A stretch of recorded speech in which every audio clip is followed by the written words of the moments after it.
caixa de isopor em forma de paralelepípedo tem dimensões 0,4 por 0,6 por 0,4 metros e contém 9 kg de gelo em equilíbrio térmico com água. Quer dizer, se ele está tendo gelo sólido e água líquida ao mesmo tempo, eles estão a 0 graus Celsius. Esse sistema é fechado e mantido em uma sala cuja temperatura ambiente é de 30 graus Celsius. Tendo em vista que o gelo é completamente derretido após um intervalo de 10 horas, calcule. Aí ele dá 2 dados, como transformar calorias em joule, lembra que eu falei que a gente ia ter que saber? Ele deu aqui no exercício.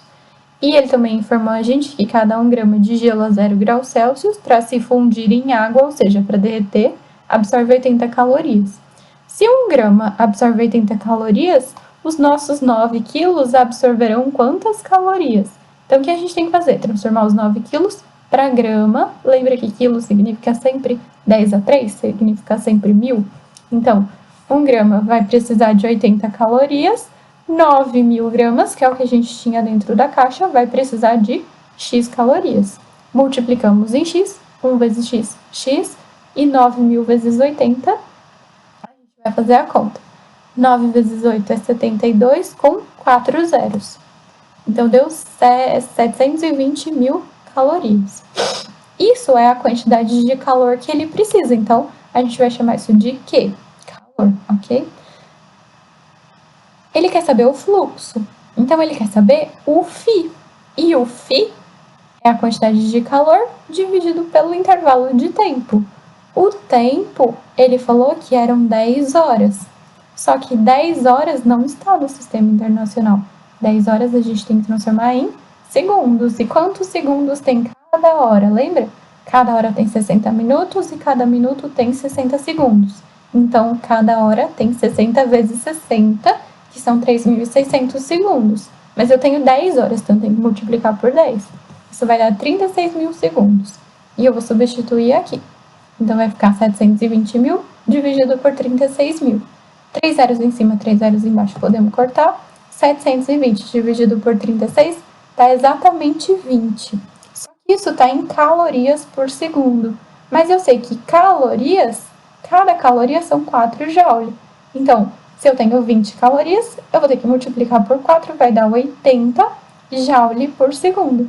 E joule por segundo é a mesma coisa que watt, que é o que ele pedia. Então, o nosso φ vale 80 watt.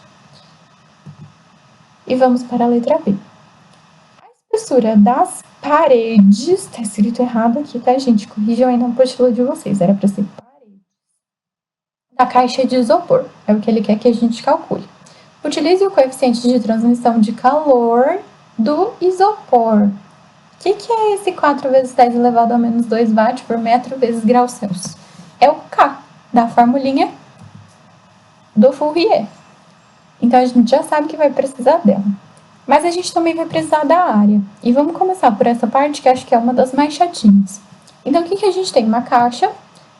Obviamente, ela não tá em proporção, tá, gente? Foi o desenho que eu achei de caixa, porque pra eu fazer um traço desse ia demorar muito tempo. Então, eu achei uma caixa pronta. Mas, com certeza, se isso é 0,4, não dá para o 0,4 ser tão grande assim. Mas vocês têm imaginação, confio na imaginação de vocês. Então, o que vai acontecer? A gente pode considerar essa caixa aqui aberta como sendo isso daqui. E o calor que vai entrar para derreter o gelo vai entrar por todas as paredes da caixa. Então, a gente vai ter que calcular a área de todas as paredes da caixa. Então, eu vou abrir a caixa e, para facilitar, eu vou fazendo coloridinho. Então, por exemplo, essas duas, ela tem 0,4 por 0,6 e elas são retângulos. E a gente tem duas delas, por isso que eu escrevi 2 vezes aqui. Essa em amarelo, 0,4 aqui. Cadê? 0,4 aqui por 0,6 aqui. Esse 0,4 é aqui do ladinho e esse daqui, tá? Por isso que eu me confundi, mas não se confunda. Eu olhei aqui para ficar mais fácil. Esse é 0,6 e esse é 0,4. Essa é a amarelinha. E a gente também tem duas. E depois, olhando para as do ladinho, a gente também tem duas. Aqui é 0,4 e aqui também é 0,4. Obviamente não tá em né? Já falei, mas sempre é bom reforçar. E a gente vai ter que calcular a área total. Área de retângulo, base vezes altura, base vezes altura, base vezes altura, 2 vezes esse, 2 vezes esse, 2 vezes esse. Vou ter que somar todo mundo. Então, eu deixei em azul, que era do azul, em amarelo, que era do amarelo, e em verde, que era do verde. E vamos para as contas. Por onde a gente começa? Pelo parênteses. 0,4 vezes 0,6, 6 vezes 4, 24, com duas casas decimais, 0,24. Aqui também, e aqui 4 vezes 4, 16, duas casas decimais, 0,16. 2 vezes 0,24 dá 0,48, aqui também. 2 vezes 0,16 dá 0,32. Somando todo mundo, vírgula embaixo de vírgula, vai dar 1,28 metros quadrados. A gente guarda essa informação. O que mais a gente precisava? A gente já sabia que isso era o K, certo? O φ, que é o fluxo, a gente já tinha calculado lá da letra A. A fonte quente é o que tem de mais quente no nosso exercício, que nesse caso é o ambiente. Então, o ambiente é a nossa fonte quente. Então, qual vai ser a fonte fria? Dentro da caixa. E o que tinha dentro da caixa? Gelo com água fundindo. Então, ele estava a 0 graus Celsius. E a gente quer saber a espessura da caixa, que é o L. Agora a gente tem todos os dados que a gente precisa, temos a formulinha, vamos substituir os valores e vamos fazer a continha. Então, o L estava dividindo, eu passei multiplicando e resolvi o parênteses. 30 menos 0 é 30. E para começar, é meio chatinha essa conta, então eu comecei fazendo a parte fácil. 30 vezes 0,04, eu sei que é a mesma coisa que eu andar uma casa com a vírgula aqui e tirar o zero daqui. Então, fica 0,4 vezes 3, que dá 1,2. Daí eu fiz 1,2 vezes 1,28, faz a conta normal, 128 vezes 12.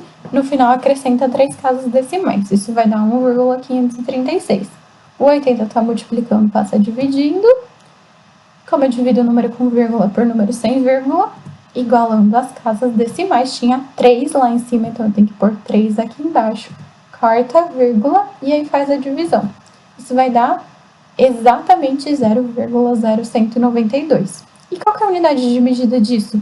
Tá todo mundo combinando com o K, então vamos direto lá no K. Metro. É uma espessura, é um comprimento, então metro.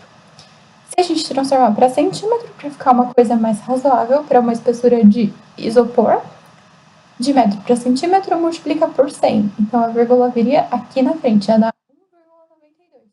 Isso é aproximadamente 2 centímetros.